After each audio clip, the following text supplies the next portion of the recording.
Howdy, howdy. So recently, big things have happened in my life. I went and rode the Jurassic Jungle Boat Ride after like 17 years.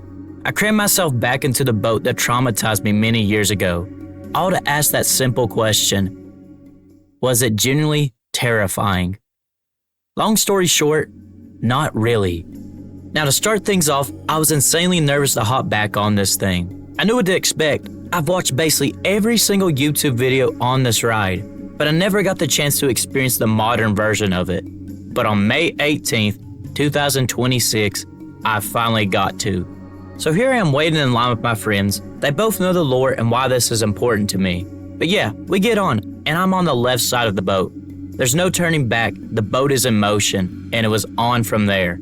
I recalled waiting at the doors at the beginning for what felt like an hour as a kid, but not this time. They instantly opened, and I was right back in that darkness. My body went straight back into fight or flight mode, and just like I did as a kid, my eyes went shut.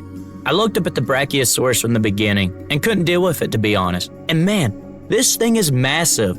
I didn't realize how huge this animatronic actually was, but as the ride progressed, I realized it really wasn't that bad.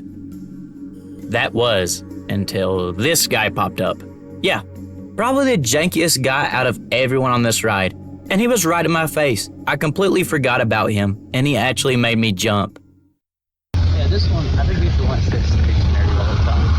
Heavy pedal. Oh my god! Oh my god. But anyways, looking at the animatronics, it felt sad somewhat. Lots of them never moved, and I was shocked that the tentacles still moved, but tons of them would just be stationary. The Dilophosaurus that once spit water at me as a kid, it would only motion and make clicking noises, but no water would come out. The original Slayer dactyl that would screech into your face was completely gone, repositioned atop the ending tunnel, and his normal screech was very low, kinda not even noticeable, which is such a bummer, because this thing, all up in your face screaming dial-up internet sounds at you is genuinely a sight to behold. I didn't even have the opportunity to look for the submerged Allosaurus, considering it's on the right side and I was on the left side. But there's one thing I'll give the ride praise for, and it's the sounds. I don't know what it is, but the soundscape it has is just great. I felt like it was probably quieter than when I rode it as a kid, but it still had that creepy aspect to it. And even though it was better lit than when I rode it as a kid, it still got dark at some spots and added just so much more to the atmosphere. Now the end came, and the giant snake head appeared, but I was there for the main guy, the T-Rex. And like seeing an X for the first time in years, there it stood, looking into my soul. All of the memories and nightmares of this thing attacking me flooded right back in. But there was no movement, just tranquility. An intense staring contest of who was going to move first, the beast or the boat. But he never moved. Then the exit doors finally opened, and once again, I survived the Jurassic Jungle Boat Ride. It was honestly a full circle moment for me. The original video I had made was just a way of me telling a funny story about a ride I formed a total vendetta against. Something I would stare down every single time I was in the car passing it on vacation with my family. But yeah, I didn't expect that first video to explode like it did. It made me realize, hey, I gotta ride this thing again. It's ironic how much things have changed with this ride and with myself, because I can say I conquered my fear. And have grown obsessed with the mystery of this ride. Because right before I got on, I asked the ride operator one thing: who owns this place? I was met with probably the most vague answer of all time. He just looked at me and said, some people from Chicago. Now you might be asking, what else did I ask? What else did you find out right then? Well, that was it. I didn't pop any more questions. I froze up in the moment because more people were waiting in line behind me, which is probably the craziest thing of all time, to be honest. I rode this thing with a full boat of people. But anyways, the vacation ended. I got home and I got straight to work, trying to piece together who owns this ride. The only thing I had to work with was Chicago, nothing else.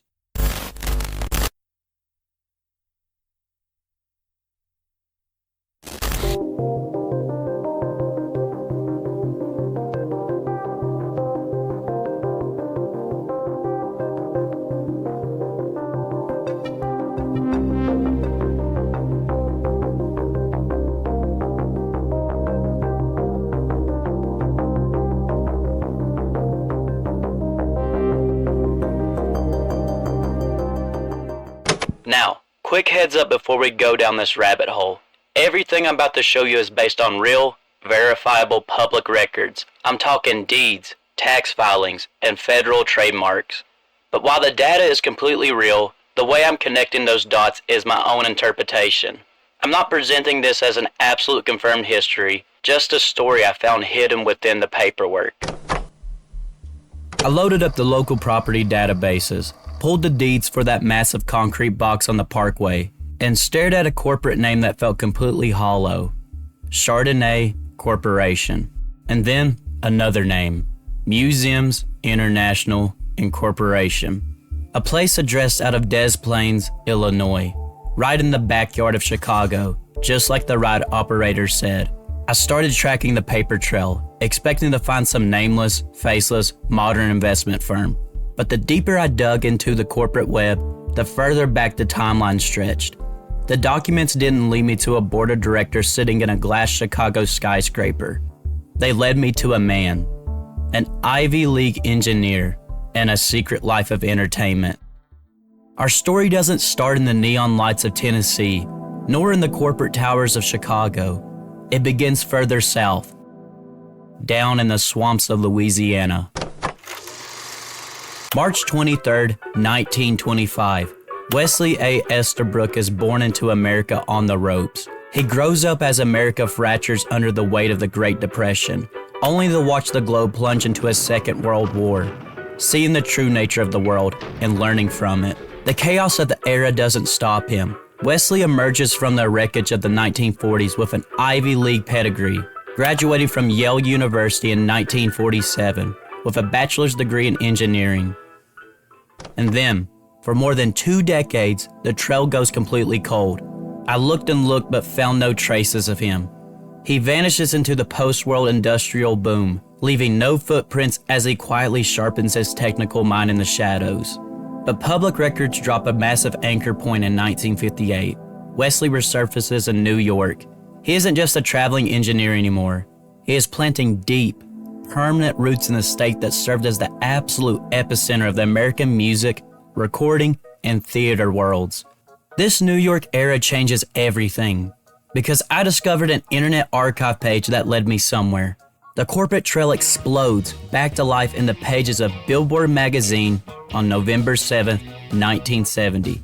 Wesley A. Estabrook isn't just an anonymous engineer anymore. He is revealed to be the president of Audio Devices Incorporation, a New York powerhouse dominating the analog recording industry with their audio disc and audio tape lines. This further solidifies he made his way to New York at some point after or during college. But he wasn't just working an executive level job. The rabbit hole was about to take a sharp turn from corporate to magical. Dating back to around the 60s or 70s, a photograph captures a completely different side of Wesley. It shows him in a sharp suit, performing a high-level stage illusion, literally making a woman levitate in midair. He passes the solid metal rings around her body to prove there are no wires, no hidden strings. The corporate executive was secretly a master showman, already deeply obsessed with a singular concept: mastering the art of entertainment. As I dug further down the timeline, another photo surfaced, this one featuring a massive, mysterious hand. In between all of the fancy corporate photos, these 2 images revealed the real Wesley. He didn't just want to run a company, he wanted to captivate an audience. From his boardroom seat at the newly merged Capitol Industries, he sits and hears music daily. As president of Audio Devices, Wesley A. Estabrook has a side that wants to break out and show the world something more than just blank magnetic tape. But the loudest voice in his ear gives him an answer, because he watches their fiercest competitor, RCA, catch lightning in a bottle with a single artist. Wesley watches the sheer economic power of one voice alter global culture. The voice of the king.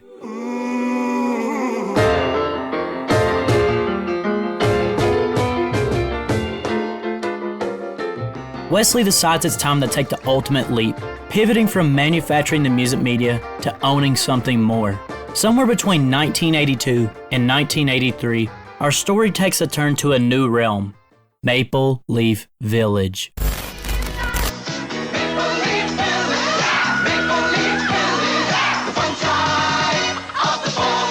the Rainbow Bridge in Canada. Our hero crosses the border in Canada, filing official paperwork under the Foreign Investment Review Act to take over operations of the Elvis Presley Museum at the Maple Leaf Village complex in Niagara Falls, Ontario. The corporate executive has officially transformed into a roadside showman. He finally embraces that side of him to the main public, and he latched onto Elvis to do so, a massive figure that he got to watch blossom into a huge icon. Meanwhile, during all of this, other things are brewing down south in the States. June 10th, 1982. The corporate network executes its first hidden move in East Tennessee, a prime commercial lot at 2806 Parkway in Pigeon Forge, the exact dirt where I just rode that janky boat, and it's quietly shuffled internally for a $0 purchase price. They are clearing the title and anchoring their first stake into the southern soil for a long-term hold. To legally insulate these expanding southern operations, the network began constructing a corporate fortress. February 17, 1983. Wesley officially incorporates Chardonnay Corporation as a domestic for-profit entity, masking it with a local Sevierville address on Hickory Hills Road to keep the public face of the empire looking entirely local.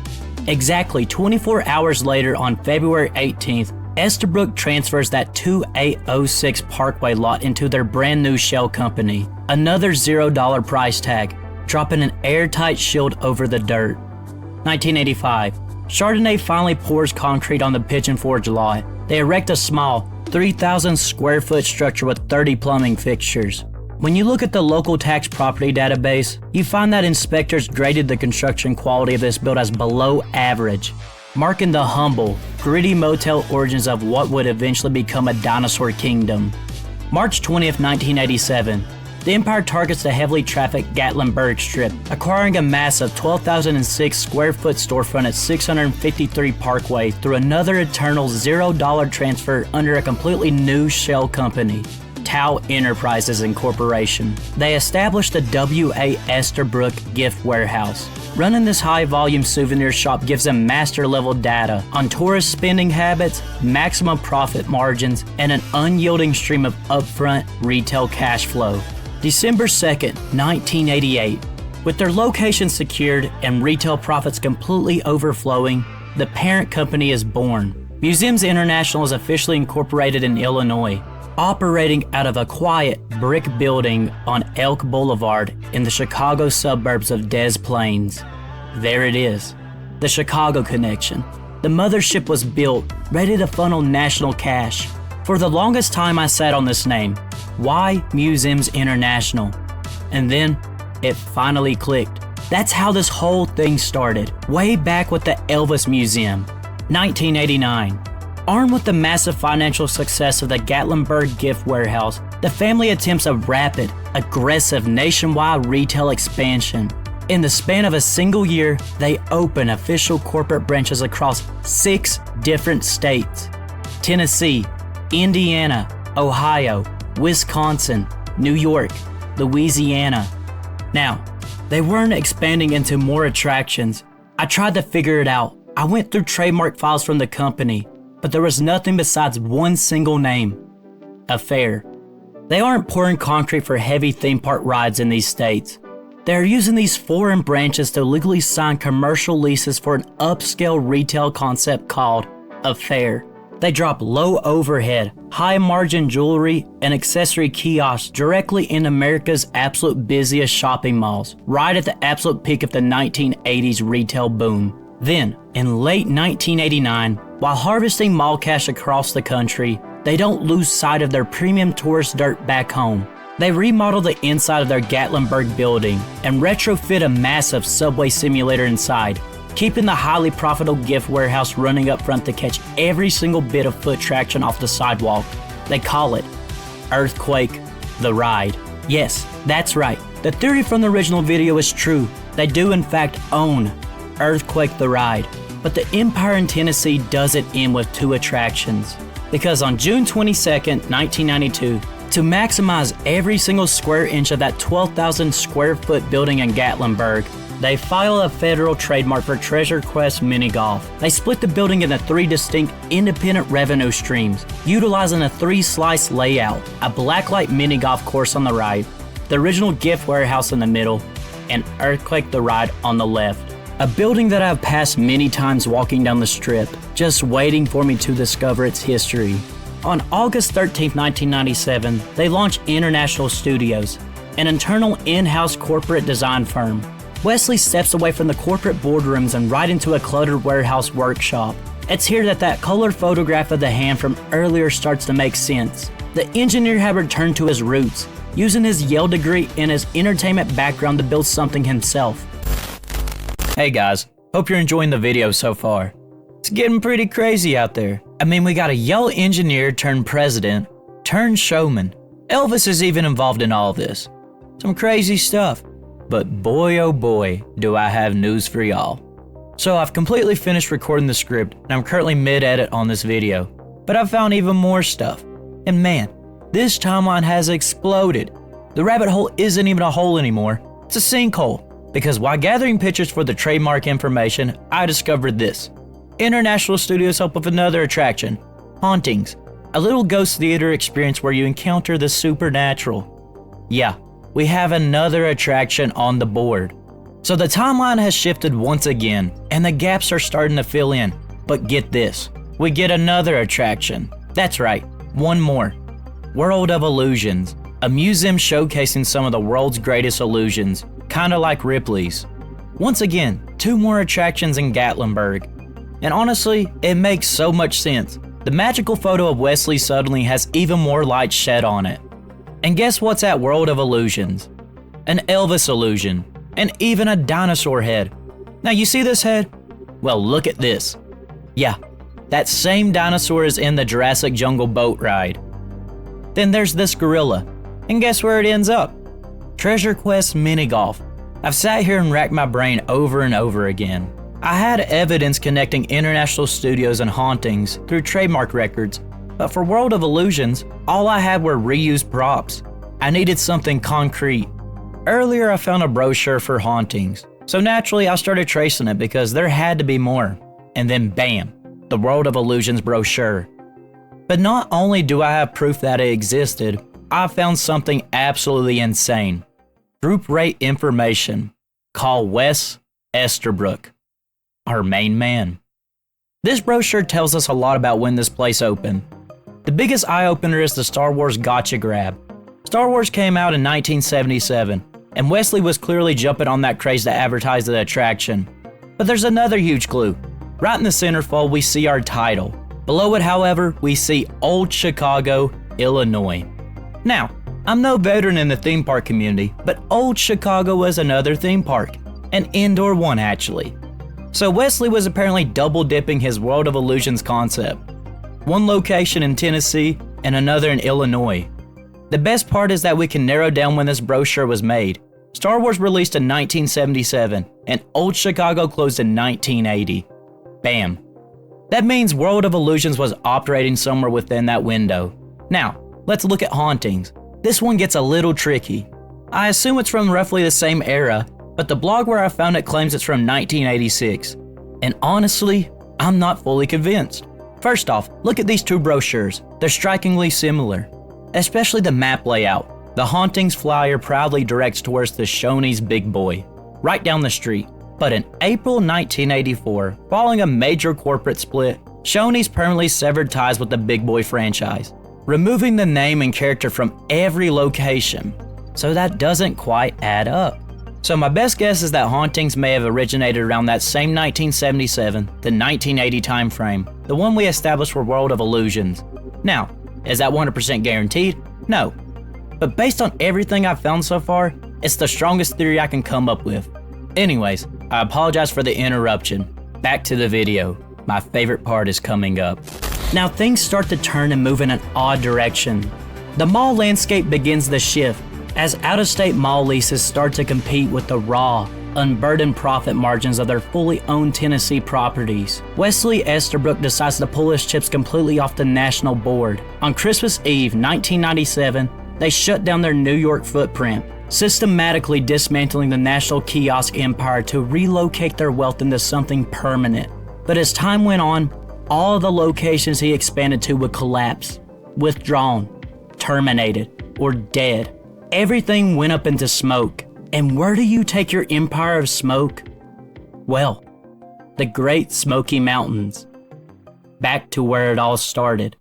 It's 2005, and Chardonnay targets their below-average motel lot in Pigeon Forge. They completely level the old motel building, but they execute a brilliant real estate maneuver.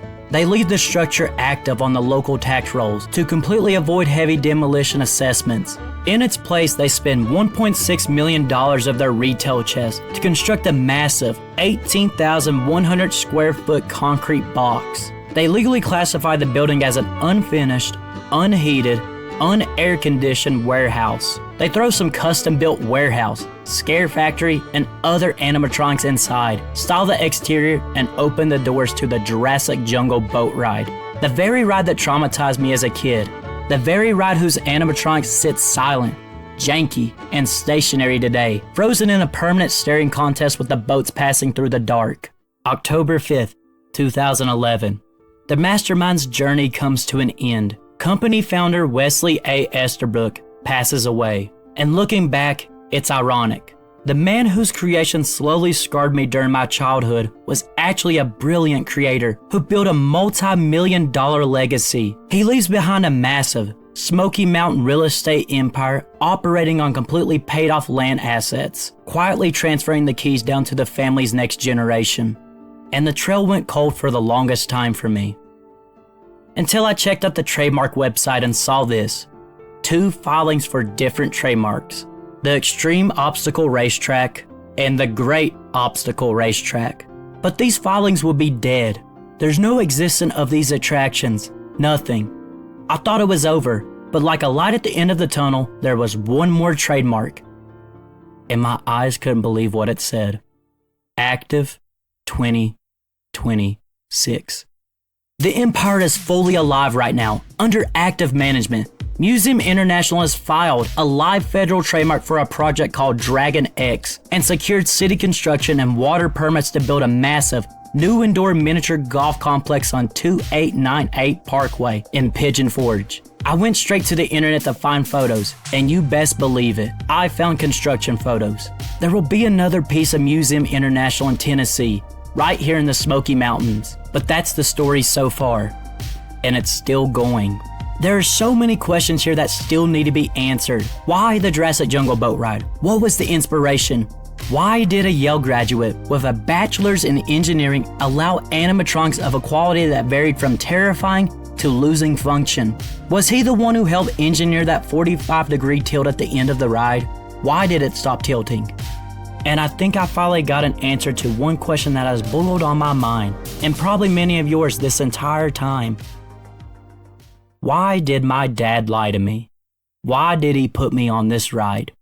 Maybe it wasn't some grand master plan. Maybe he just wanted to see his kid get spooked by some plastic dinosaurs.